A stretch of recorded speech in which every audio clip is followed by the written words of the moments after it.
As we have discussed a number of times, as we have reinforced through our discussion of active listening techniques and of questioning principles and techniques, communications is key to this process.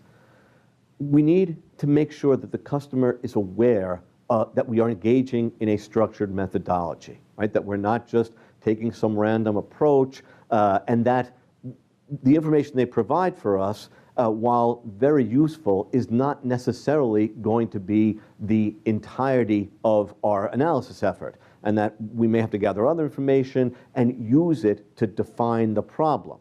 Right? When we define the problem, again, the customer needs to be informed. Remember, we need customer acknowledgement of that definition. We need customer acknowledgement of what would constitute a resolution of our defined problem, I should say.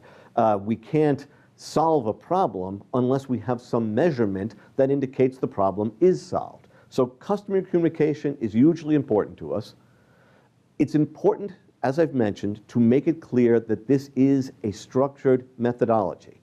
It is not a script. We are not following a logic tree or a branching diagram. We are actually taking advantage of a structured process for analysis that uses a broad range of tools and documentations and treats each problem uniquely.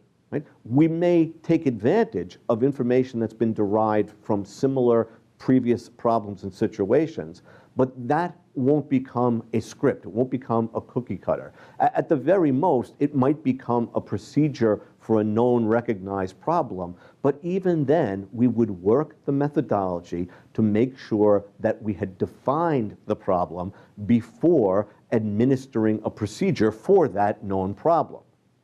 Right? We need to have customer communication for questions and answers about the situation. We went through substantial discussion of active listening and its effect on questioning a customer and gathering information. As I mentioned, we've also talked about the process of asking questions, the types of questions that best apply.